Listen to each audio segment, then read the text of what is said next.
first of all, Mr. Chairman and distinguished members of the subcommittee, thank you for the opportunity to be here and also to make comments on behalf of supporting the $180 million appropriation for the National Endowment for the Arts for FY 2011. As stated, my name is Nolen Bivens. I am U.S. Army Brigadier General, retired recently after 32 years of service. And I'm here to present really three policy areas in which my experience in the military has shown me that support for the arts and culture can improve our national security needs. That's one. Provide a pathway to stronger cultural diplomacy, and also improve the quality of life for our wounded warriors and veterans returning into civilian life. First of all, I know, as it's kind of your comments and introduction came, I'm perhaps not like a lot of the individuals in the backgrounds that are speaking to you today or has spoken to you in the past. But I do assure you that I'm not Malcolm Gladwell's new outlier either. I think that what I would like to make sure that is understood as a result of this is that like a mayor of a city, like an arts administrator in any town or city, or any corporate leader, I have come to understand the importance and the value of the arts, having come up in one aspect of another profession, but seeing another government agency be very critical to our ability to do those three things that I mentioned in my introduction. The American arts community is a national asset and treasure, with tremendous potential to contribute to the United States government's ability to deal with the national security challenges it faces. Its arsenal of art forms and capabilities can be shared and exchanged as part of a larger government and interagency activity designed to increase cultural understanding between all nations. The arts community can do this in a way other instruments of national power cannot. I always remind myself that the universal language is music. In human history, there's three great revolutions: agricultural, industrial, and now the current information revolution. All three have shaped generations of warfare and how militaries protect their country's national security interests. In our information age, the kindling for conflicts includes such issues as globalization, urbanization, climate change, population growth, and the depletion of natural resources. And this gets to one of my first points. And the asymmetrical warfare has re-emerged as our adversaries' preferred method for protecting or advancing their interests. According to the Secretary of Defense, we expect that asymmetrical warfare will remain the mainstay of the contemporary battlefield for some time. These conflicts will be fundamentally political in nature and require the application of all elements of national power. From my experience, asymmetrical warfare requires creative solutions and innovative thinking. And it is on this very point that the arts community can contribute to meeting our security needs. As U.S., and by way of example, as the U.S. forces drove to Baghdad and transitioned from decisive combat phase into the security and stability phase, it faced many problems that had been created by the vacuum in government that were largely created by asymmetrical and irregular means of the enemy. And one example I'd like to highlight is the looting of Iraq's archaeological sites. Newspaper headlines announced Iraqi looters tearing up archaeological sites.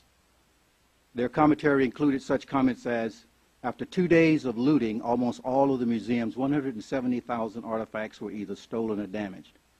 In the words of one Iraqi man, he says, it's a catastrophe. It's like a lobotomy. The deep memory of an entire culture has been removed. It's an incredible crime. It took members of the Archaeological Institute of America, Iraq's Cultural Ministry, and the U.S. Army Reserve soldiers with experience as curators to help the Department of Defense and Department of State to address this issue. As stated, asymmetrical warfare requires creative solutions, and the arts can contribute new ways to address this form of warfare before, during, and after combat and or crisis. I think it's important to point out that art is key to contributing and understanding culture, and culture is critical to understanding, and for our young soldiers, men, and airmen and Marines, in what they do today, understanding the culture is critical to their solutions to the problems they face. I'm reminded of a story, many of you probably heard about it. A young Marine squad was in Iraq, and it was coming up on a procession, and that procession was a funeral. And this was in the first days of the stability, and not knowing what to do, because you had a procession coming, a very large crowd, and he was moving forward to do his job. What do I do in order to show respect for this aspect of this country's culture? And the only thing he needed to do was to tell his men to take a knee. And as a result of that, he was able to then diffuse a lot of other issues in that community because of the aspect of what he drew from his culture, understanding that the need to respect that of others. But I'm also to tell you that fanatic practitioners of asymmetric warfare do not restrict its use to active combat operations. They use the information age global communications architecture as a means to continuously influence the hearts and minds of populations in favor of their cause. To respond to that, increased public diplomacy is greatly needed. Exchanges of artists between countries, performances by groups like the Iraqi Philharmonic Orchestra at home and abroad, and cultural figures that connect to youth are all elements of this strategy.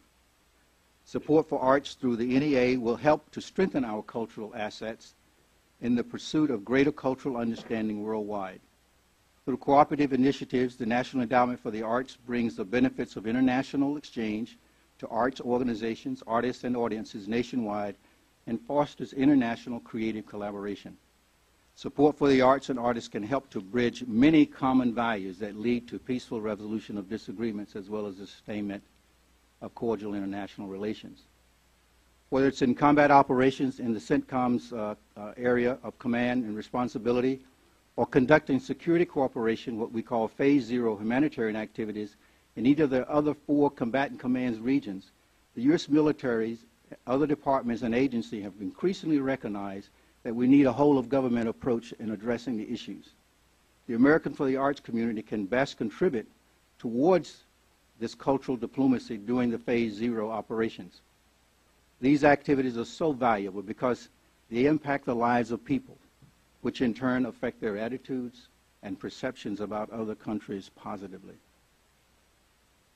Not only can the arts leaders and organizations collaborate with the Department of Defense security operations and cultural diplomacy, but they can also partner with the federal government to assist our wounded warriors as they transition back into civilian life.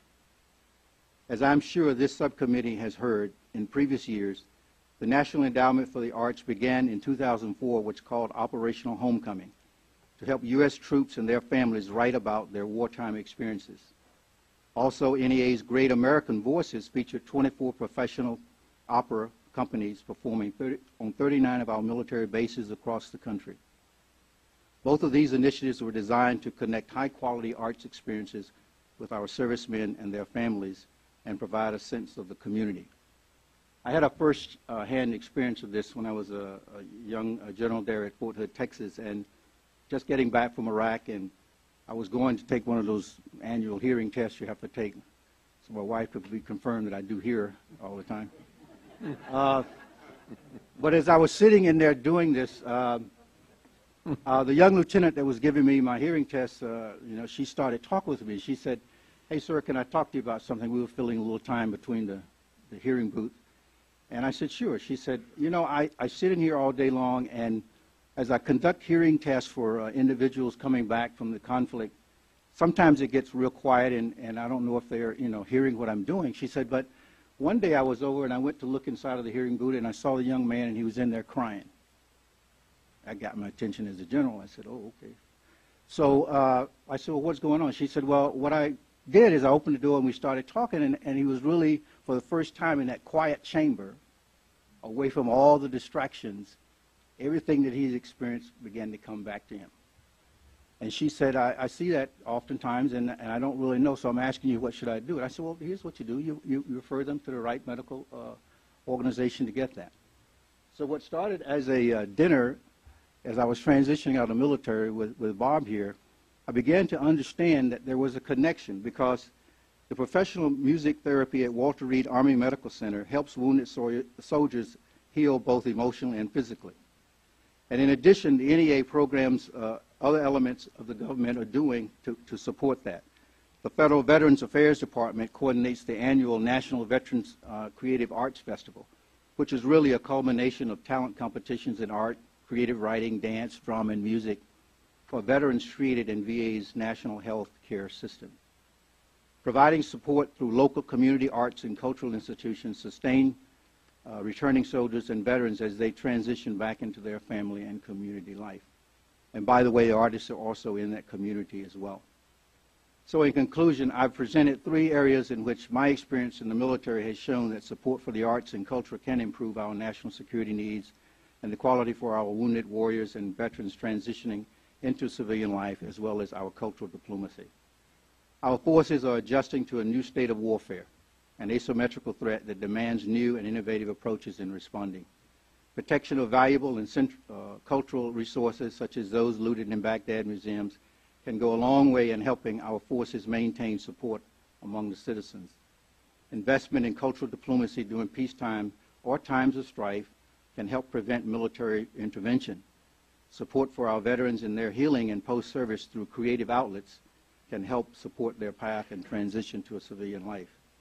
All of these efforts can be aided by supporting our nation's leading cultural agency, the National Endowment for the Arts, and the investment it makes in developing skills and building communities. Thank you so very much.